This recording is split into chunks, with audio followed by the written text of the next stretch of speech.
pokażę. Ultramaraton Piękny Wschód 2025.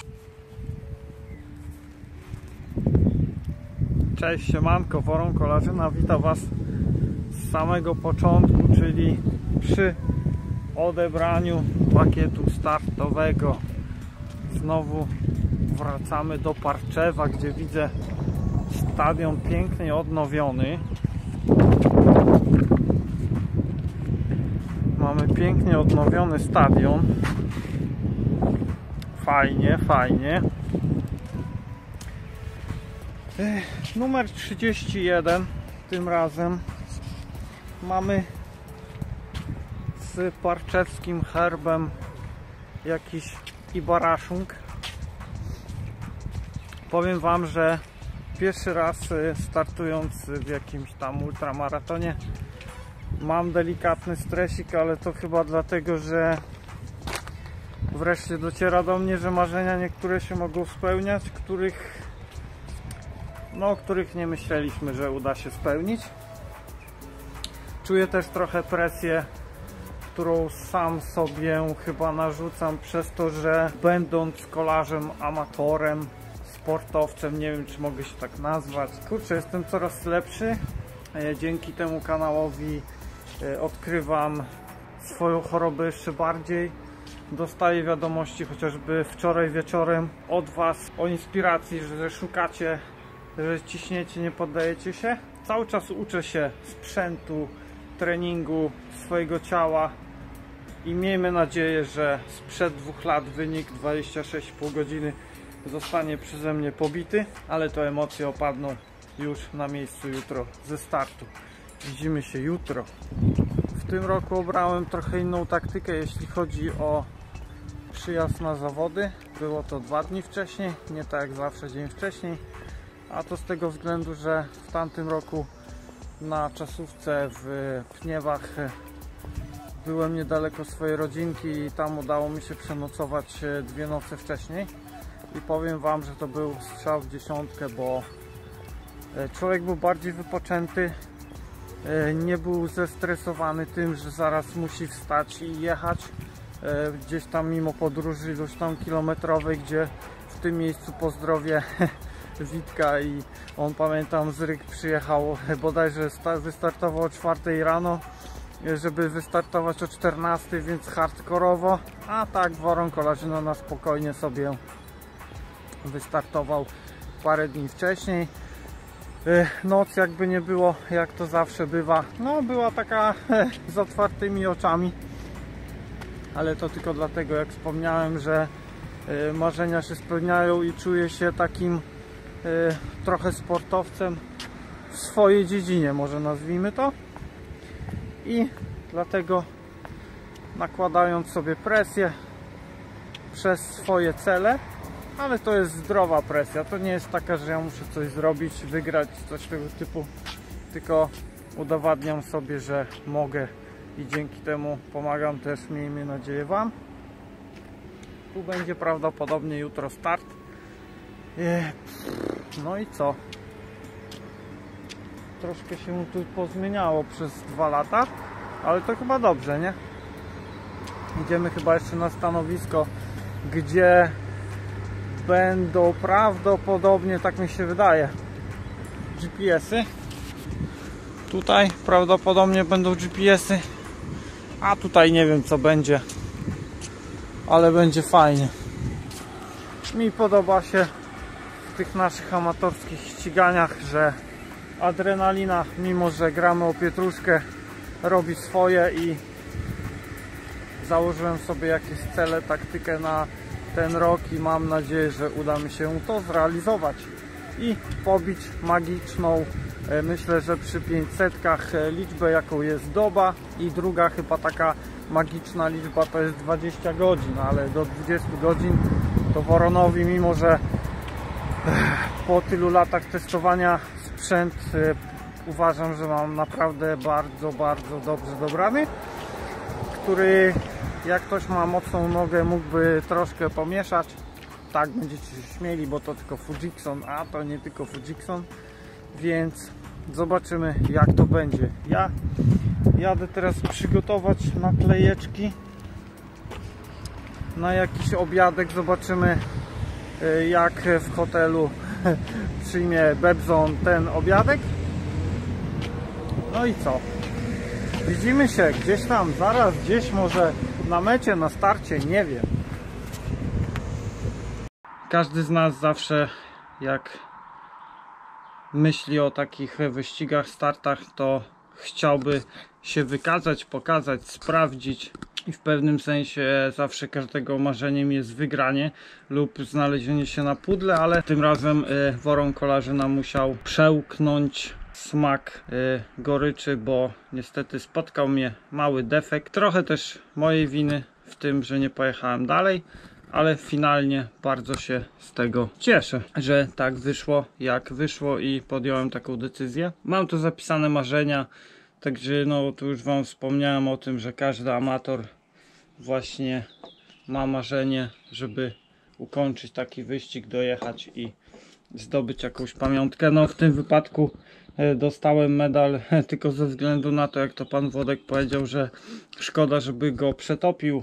Nie mam dyplomu za ukończenie wyścigu, bo go nie ukończyłem, ale taka pamiątka, że tam byłem, zawsze fajnie mieć ją w swoim CV. Cześć!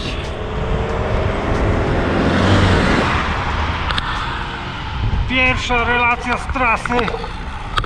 Tak jest wypizdowo, jakby ktoś chciał wiedzieć.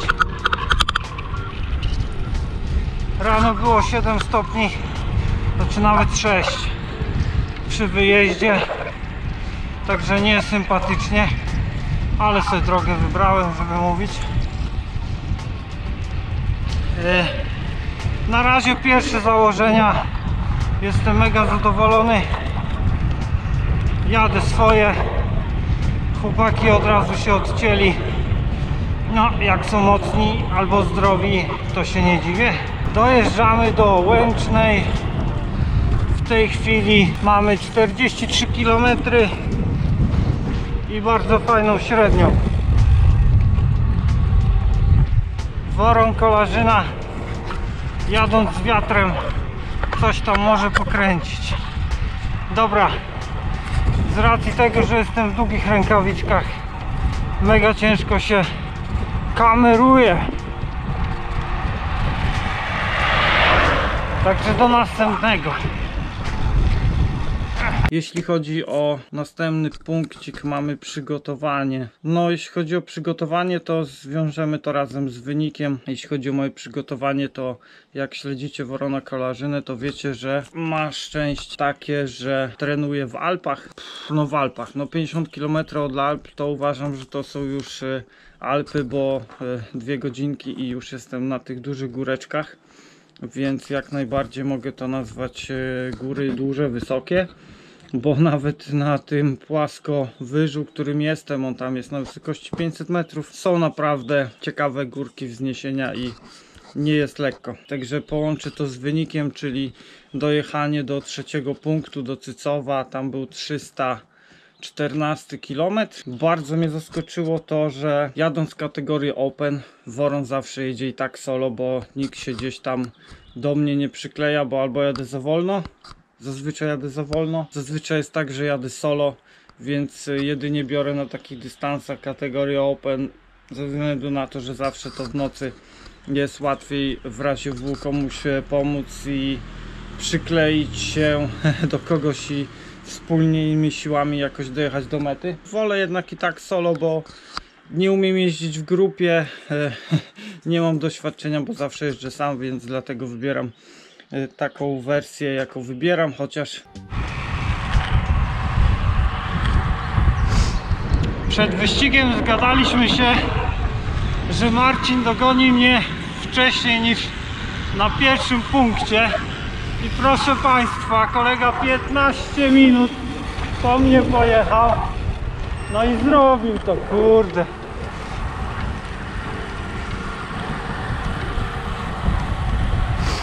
Mamy jakieś 10 km do pierwszego punktu. Noga podaje.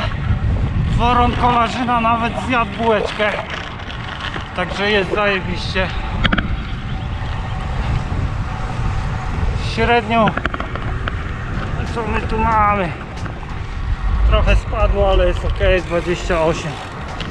Dobra, widzimy się w Żółkiewce. Na tym wyścigu, maratonie od praktycznie Zamościa, tam był jakiś 150 km do Hrubieszowa, miałem bardzo przyjemną, że tak nazwę, przyczepkę.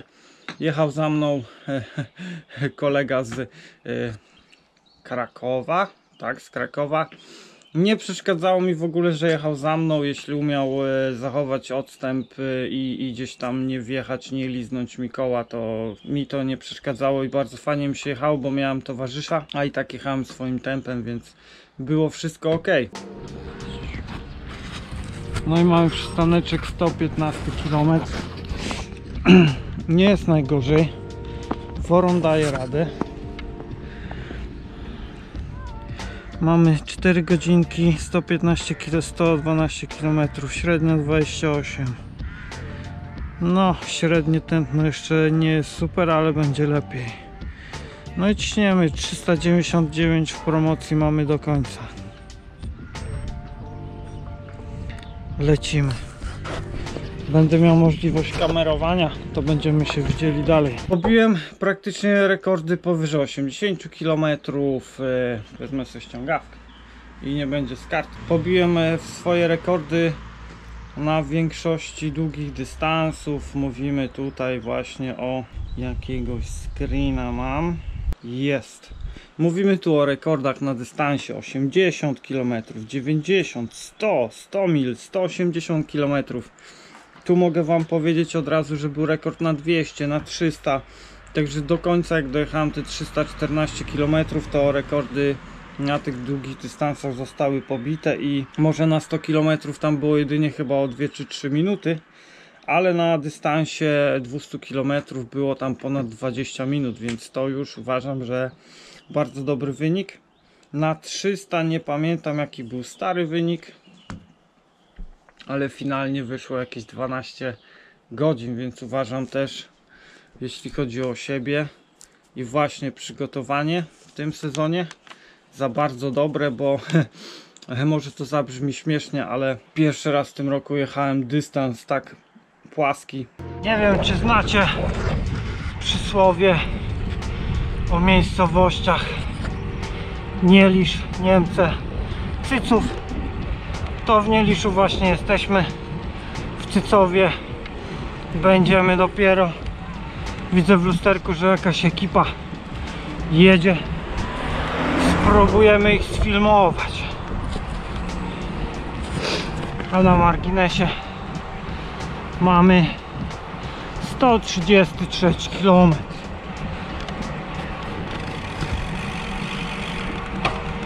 Może kamera mi nie wypadnie. Jadą, jadą. Jadą, jadą.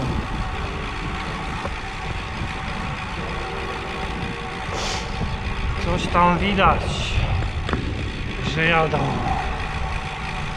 Ja sobie tutaj skakuję na ścieżunie, bo mamy tutaj taką fajną ścieżkę do samego Zamościa, 15 km.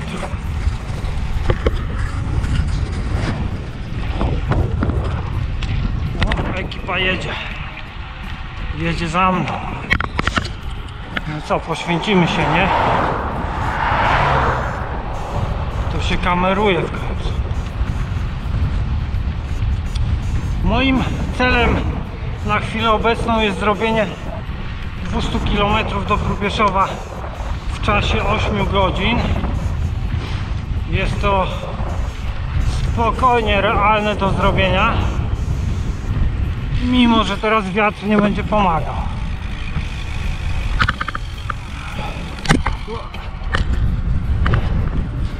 Ale damy radę, spokojnie. Będą laski, w sensie las będzie, będą zabudowania i tego wiatru tutaj z bocznego nie będzie tak czuć, więc będzie ok. Dzisiaj mam gąbkę, mam nadzieję, że mnie słychać lepiej. Ekipa się zbliża. Ja tu sobie zmienię przerzuteczkę, ale emocje. Normalnie wyścig pierwsza klasa. Przepraszam, maraton. Jadą. A ja chcę sobie tutaj zbić tętno, bo niestety nie wiem czemu, ale strasznie mi wysadziło. O, pani nas nie rozjedzie. Dzięki. Jedzie ekipa. To się wytnie. Jedzie ekipa. Nie wiem czy uciekać, no. Chodzi mi głównie teraz o tętno, żeby woron się nie posrał. Teraz pytanie, czy to tętno nie wali mi właśnie, że coś będzie. Oby nie. O, lekkie wzniesionko. Jedzie ekipa, widzę kaski białe. Białe kaski widzę.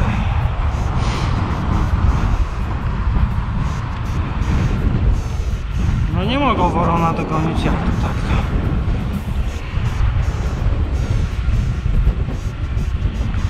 O kurde, wali mi to tętno teraz. 157, niedobrze. Kamera mi się rozładuje.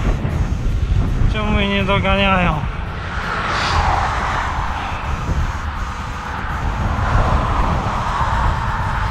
Będzie teraz z góreczki lekko. Więc mam nadzieję, że to tętno mi się ustabilizuje. Bo wiecie, też fajną rzeczą jest, jak macie pomiar mocy i mimo, że wali wam tętno, możecie swoją moc sobie regulować, zwracając uwagę wtedy na moc, żeby się nie zajechać. A bardzo ważną kwestią jest to wtedy, kiedy jest na przykład bardzo gorąco i tętno nam wali przez upały. No chodźcie. Dobra, jak się będą zbliżać, to włączę.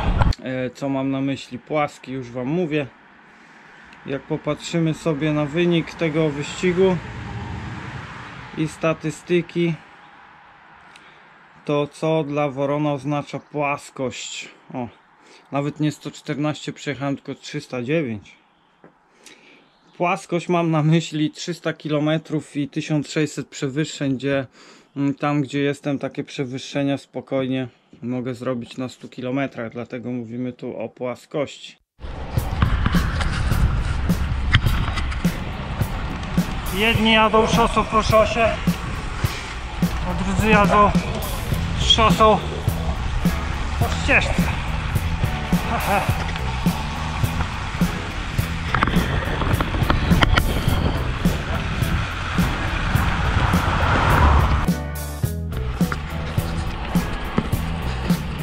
Przykleili się do worona.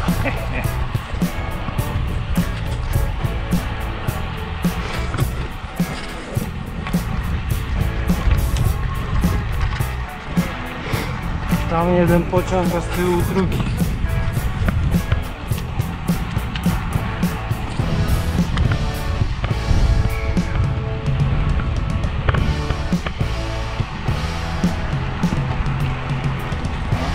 Witam.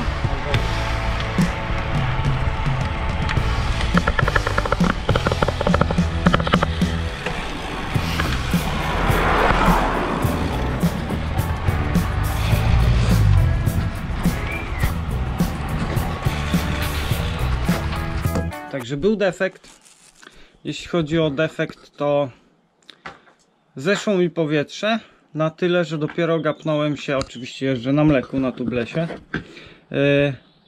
i testowałem, oczywiście jak już wiecie, śledzicie, oponki testowałem, jeśli mogę to nazwać testem. Wreszcie zdecydowałem się na GP 5000 STR, czyli wersję tubeless, bo woron Kolarzyna niestety jest mistrzem przebijania zwykłej 5000 oponki Continentala i stwierdziłem, że sprawdzę sobie ją i w razie W na rapa dookoła Polski da mi lekką przewagę, jak oglądaliście odcinek z tym, że na dystansie tam 200 chyba 30 km dało mi przewagę o 20 minut ponad na takim dystansie. To jest bardzo dużo, tylko jak już ochłonąłem, to sobie zdałem dopiero sprawę, że przecież testowałem to na niemieckich drogach i ścieżkach rowerowych, gdzie znaleźć w ogóle odcinek, zaraz tu wam wrzucę zdjęcie od Marcina, którego pozdrawiam, takich odcinków znaleźć, to naprawdę trzeba mieć szczęście, żeby w ogóle na taki natrafić, a jak natrafimy, to jest chwila, moment i ominięcie takiej gdzieś tam dziurki nawet to jest żaden problem. Prawie 150 km zbliżamy się do kościoła w Sitańcu, niedaleko Zamościa, także jakbym chciał, to 5 km i jestem w domu, ale Woron nie chce. Woron chce do Hrubieszowa. Do Hrubieszowa zostało jakieś 50 chyba 6 km do punktu kontrolnego, więc jedziemy do punktu kontrolnego.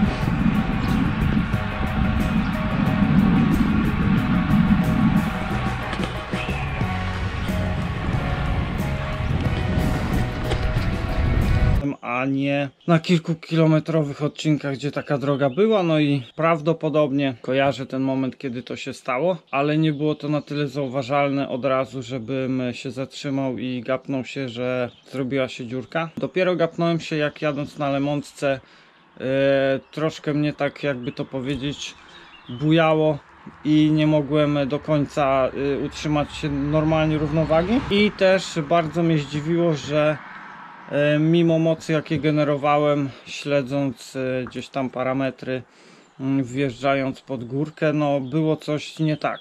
Jak stanąłem, okazało się, że było chyba pół atmosfery, a na tych oponkach 28 z przodu mam 4, więc no tak troszkę powietrze sobie spadło. No dobiłem to powietrze, myślałem, że mleko mi je tam gdzieś tam zalepi, co później pokażę wam też zdjęcie. Widać moje bloki. No i tętno dalej się wali. Nieciekawie. Mam nadzieję, że to nie kupa. A z takich ciekawostek 157 km. Lecimy do przodu. Tyle nam zostało.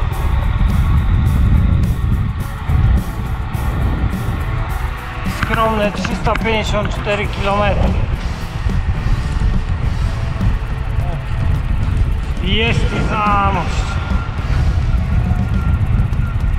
Chociaż trochę go widać. A tu jakby ktoś się pytał, to może przyjechać sobie na targi rolnicze, pooglądać ciągniki i kombajny.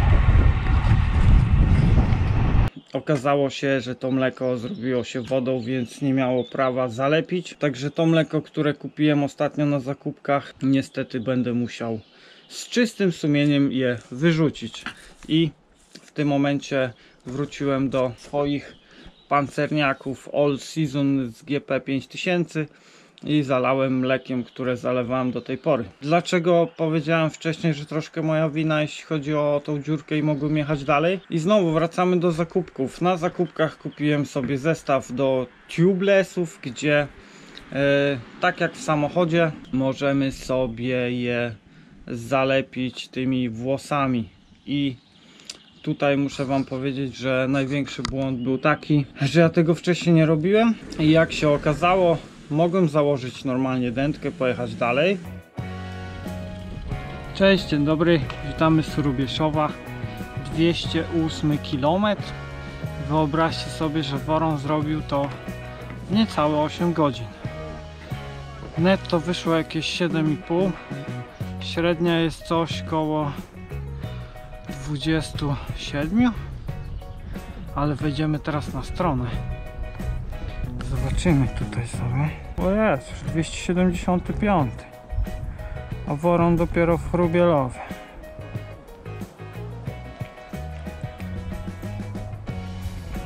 Gdzie jest Woron? Gdzie jest Woron? Jest. Ha, skitrał się. Patrzcie, jest Woron. Co my tu widzimy? ETA 20-26. Coś pięknego. Średnia prędkość netto 27. 207 km do mety 304, prawie połóweczka. Pozostałe przewyższenia. Obecne miejsce 42.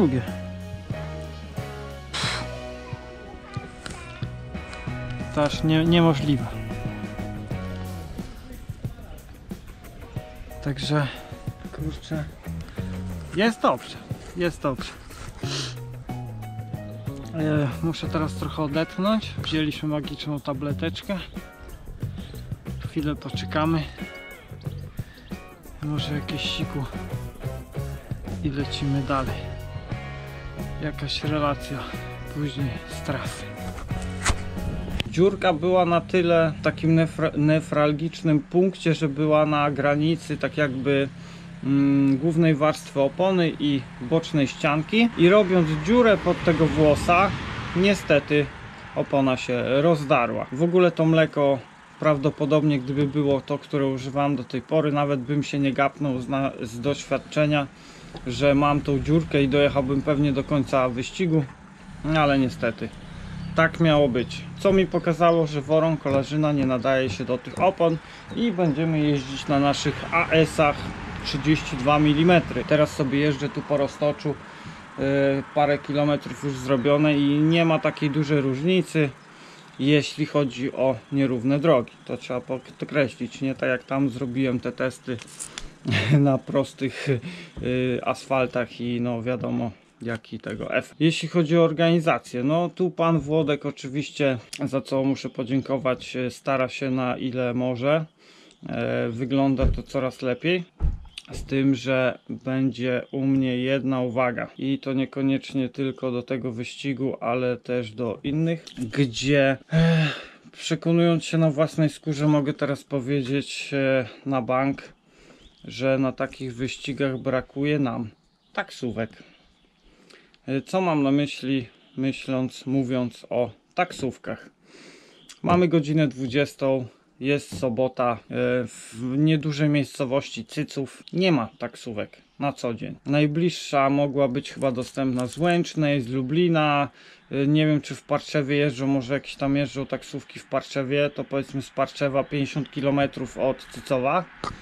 Nie mamy możliwości dostania się do początku wyścigu, czy do miejsca, gdzie stoją nasze samochody, czy gdzie jest nasz hotel i w ogóle. Moja propozycja, inicjatywa, może ktoś będzie oglądał z organizatorów z innych wyścigów, chociaż w to wątpię, ale może jak ktoś będzie oglądał i ma możliwość porozmawiania z organizatorami z innych wyścigów, maratonów. Słuchajcie, przykład mamy fajny na rapie.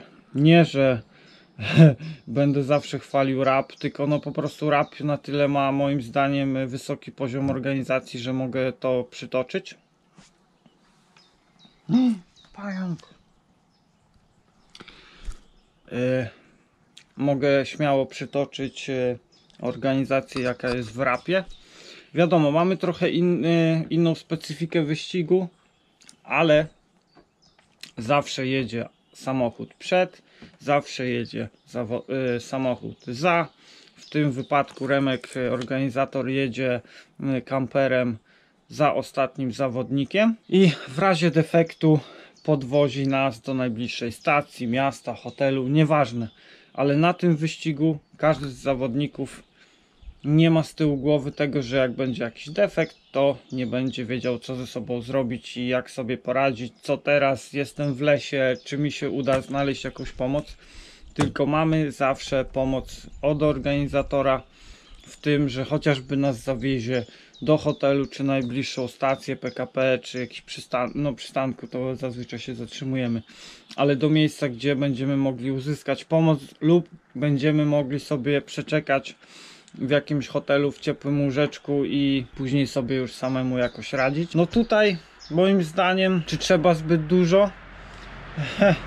Wystarczy na przykład, nie wiem, zagadać z jakąś sieciówką, jeśli chodzi o taksi, są jakieś Bolty, Ubery, na pewno, nie wiem, jakiś tam sieć może wysłać 2 samochody, powiedzmy, gdzie będą się poruszały na zasadzie takiej, że nie wiem, wyjechał ostatni zawodnik z danego punktu, może sobie podjechać pod drugi punkt, żeby, nie mówię, żeby to było za darmo, bo to nie o to chodzi, tylko żeby mieć taką opcję tego, żeby dostać się, w cudzysłowie, do domu.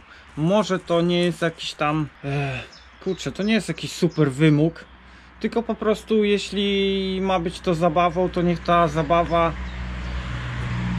w takim wypadku nie zamieni się w jakiś tam dla nas w pewnym sensie dramat, gdzie jesteśmy zmęczeni, mamy defekt, nie możemy jechać dalej. Wiadomo, psychika w takim momencie robi swoje, a my jeszcze mamy problem, żeby w ogóle dostać się do tego miejsca. Niestety wiem, jak to wygląda w takich przypadkach od środka. Nie wygląda to fajnie. Fajnie by było wyjść z taką inicjatywą, ze względu chociażby na to, że sami wiemy, ile kosztuje wpisowe, ile startuje zawodników, więc uważam, już nie wspomnę o sponsorach przy takich wyścigach czy organizacji, że myślę, że zadzwonienie i podstawienie takiego samochodu nie jest jakimś tam super, nie wiem, nadzwyczajnym wyczynem, żeby zawodnik czuł się dodatkowo bezpiecznie, że w razie W może dostać się do miejsca, w którym się gdzieś tam ulokował i w razie defektu będzie miał tą pomoc. Ale się rozgadałem. Dobra, jedzonko. Wyobraźcie sobie, że dogoniłem ekipę jakąś. Mają numerki 14, czyli jechali dużo wcześniej ode mnie. Worą kuźwa koks. Za dużo żelek. Dobra, będziemy ich wyprzedzać. Tutaj mam na myśli swoje jedzenie. Z tego, co gdzieś tam słuchy mnie doszły, a wiecie, woronko leży na niej w takich punktach, bo raz już się, że tak powiem, brzydko powiedziawszy, zesrał na triatlonie. Nie na triatlonie, tylko na wyścigu na czasówce w Pniewach, gdzie zjadł po prostu jedzonko, którego nie znał, no i dziecko się wzięło, zesrało. Z tego co wiem, jedzenie było dobre, przynajmniej na tych punktach, na których dojechałem, więc tutaj chyba nie ma się czego przyczepiać. Jeśli startowaliście, to proszę w komentarzach dajcie znać, jak to tam było z tym jedzonkiem naprawdę.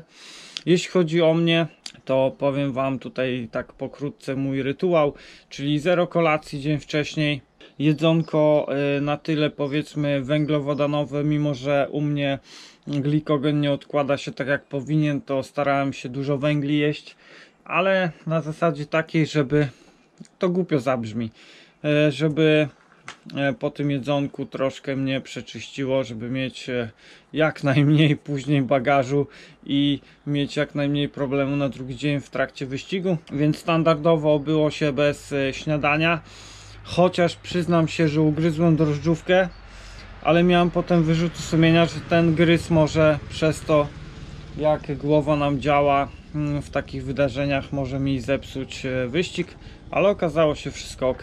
Oczywiście swoje daweczki medykamentów wleciały i dobrze działały w trakcie. Co udało mi się zjeść? Udało mi się zjeść, jak kojarzycie, snickersy podwójne, jednego takiego snickersa, nie pamiętam gramowo jak to wychodzi. Udało mi się zjeść połowę żelków, czyli jakieś 100 gram żelków i udało mi się, uwaga, zjeść 2 kajzerki posypane makiem. Także tyle woron kolażyna zjadł przez 12 godzin, w sumie 13, jeśli chodzi o przerwy. Prawdopodobnie praktycznie nikt z wyścigu by na tym nie przeżył, ale Woron to jest Woron. Może tutaj dodam wam, że w tym roku zdecydowałem się na to, żeby, chyba nawet wspominałem, przyjechać 2 dni wcześniej, czyli jak wyścig odbył się w sobotę, ja byłem już w pobliżu we czwartek, ale to tylko dlatego, żeby po prostu na spokojnie przespać się, żeby zeszły emocje, na drugi dzień pojechać sobie na spokojnie odebrać pakiet startowy, gdzie był bardzo fajny pakiet startowy i nie był w woreczku. Także panie Włodku, dziękuję za wysłuchanie moich prośb z kilku lat i na spokojnie mogłem sobie zjeść obiad. Mogłem się, że tak powiem, znowu powtórzę, dobra, nie będę mówił, wypróżniał się i na spokojnie sobie poszedł spać, gdzie pierwszej nocy, jak wiemy, zazwyczaj przed wyścigiem bardziej myślimy niż śpimy, więc tutaj na plus mojego wypoczęcia. Co tu tyle pająków? No trafiło na Spidermana, nie? Także tak wyglądało moje przygotowanie. W czwartek rano jeszcze był trening w Zamościu i po tym treningu szybkim, gdzieś chyba około godziny 14 wyjechałem sobie w okolice Parczewa, w tym wypadku w Kocku, bo niestety w Białce, jak wywalili ceny, to wyobraźcie sobie, że hotel, który kosztował normalnie 200 zł, a teraz żałuję, że tam nie kupiłem wcześniej rezerwacji, bo jest 14 km dokładnie do Osiru, do Mosiru. Miałem 4 dyszki, niecałe chyba 36, ale zapłaciłem za 2 doby 360 zł, tak? A hotel w Białce wywindował sobie cenę, uwaga, 450 zł za dobę. Także no moim zdaniem chyba lepiej było obniżyć cenę i mieć full, niż wywindować cenę i nie mieć nikogo. No ale dobra, nieważne. Co my tu mamy? Może zdążę jeszcze wam pokazać. Tam w oddali mamy hełm. No, na wzgórzu kredowym. A ja już mam półmetek. Dokładnie 262 km. Średnia spadła, bo kuźwa tak w mordę wind, że masakra.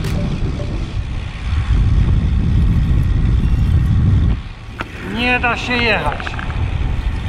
Znaczy da się, ale można się wypykać. A tyle mi zostało. Jedziemy dalej.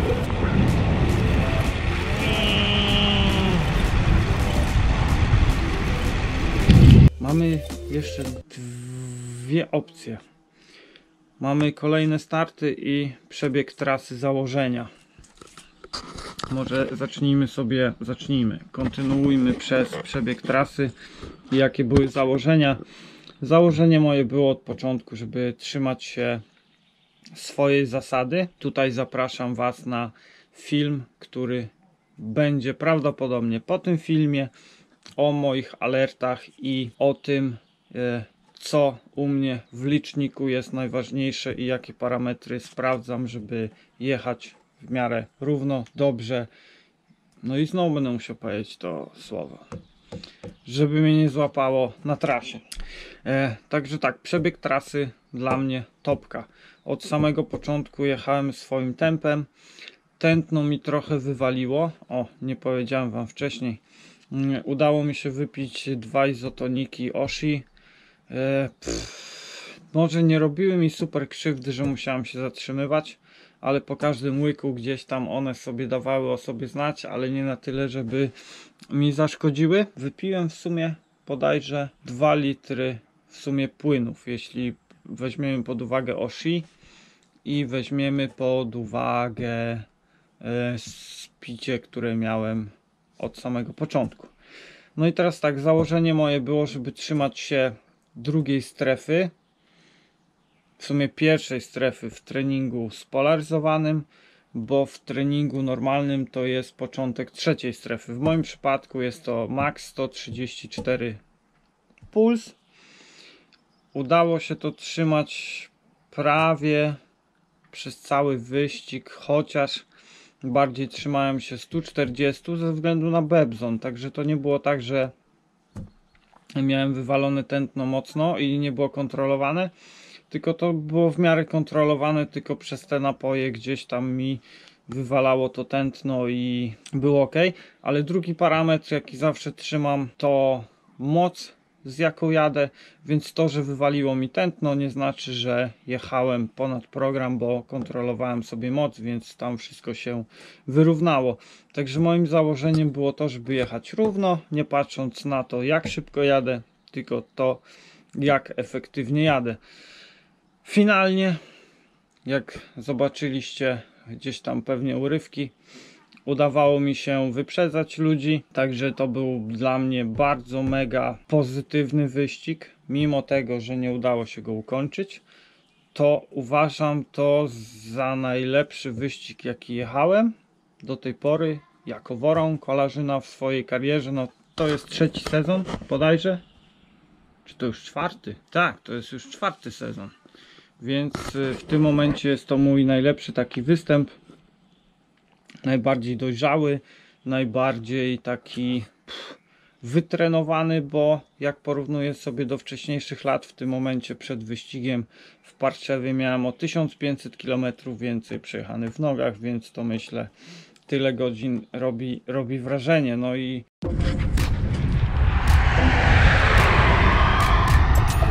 samolot.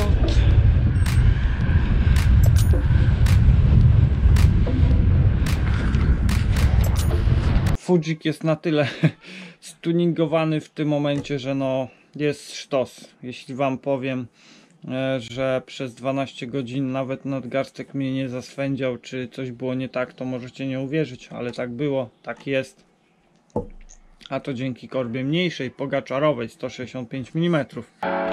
Taka piękna sytuacja. I z górki.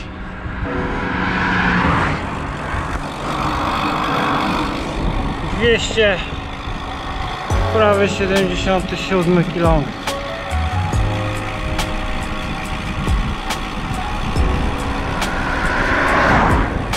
Wreszcie chwila z wiatrem. Dobra, bo już gadam nie wiem ile. Kolejne starty, oczywiście RAP, czyli ostatnie mistrzostwa bez supportu, jakie będą organizowane u nas, i może uda się w sierpniu pojechać na time trial w Pniewach, ale to zobaczymy. Mamy czas bodajże do 20 sierpnia na wpisowe, więc zobaczymy, jak to wyjdzie. I raport sytuacyjny. Coś mi powietrze uciekło w kole z przodu. A jeśli chodzi o kilometróweczkę, to prawie 300. Słońce prawie zaszło, który ma nam zaś, kurczę, może się uda zrobić 300 km. Zobaczymy. Teraz trzeba w ogóle sprawdzić, co tu kurde się porobiło. Co tu się porobiło? Ojejku, moje nogi, panowie. Panie. No kurde, uciekło mi powietrze. Nie mam pojęcia, którędy i dlaczego i po co.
Dobra.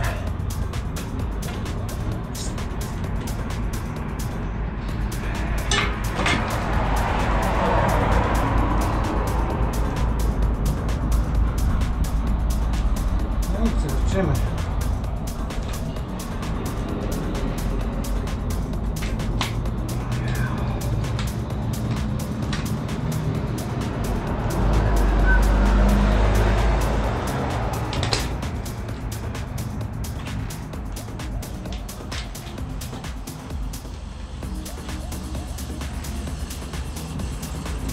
O, dzień dobry.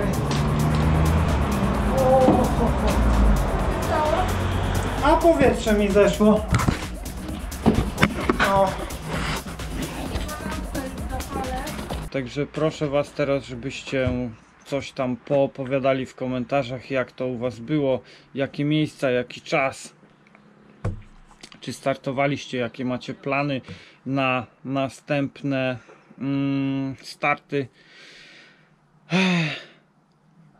I chyba bardzo taka motywująca dla mnie sprawa na koniec, bo przychodzą mi teraz ciarki, bo co tu dużo mówić, bardzo mega pozytywnie napędza mnie to, jak może nie to, że każdy podchodzi i mimo to rozmawia ze mną, ale ci, którzy podeszli i porozmawiali ze mną, także no dla mnie to jest mega motywacja, że śledzicie mnie raz, że rozumiecie mnie i mam nadzieję, że trochę też zaskakuje, przynajmniej tutaj w Parczewie udało mi się zaskoczyć niejednego z formą. Szkoda, że nie udało się tego dokończyć, bo jechałem naprawdę na bardzo fajne miejsce. Jak na Worona Kolarzynę, nie tak jak ostatnio, że byłem chyba przedostatni, tylko tutaj strzał był w środek stawki, jak nie może trochę lepiej. Więc postępy są mega. Także dziękuję Wam za to, że śledzicie, za to, że podchodzicie, za to, że trzymacie kciuki i chyba najważniejsze, za to, że rozumiecie, że nie każdy jest w pełni zdrowy i może być tak jak większość, tylko przekracza swoje gdzieś tam bariery i wróćmy do marzeń. Jest w miejscu, w którym nigdy nie myślał, że będzie, a dzięki motywacji, uporze swoim nie poddaje się, ciśnie, startuje, sprawdza się i chyba robi dobrą robotę. Dzięki, widzimy się na kolejnych startach, trzymajcie się, hej!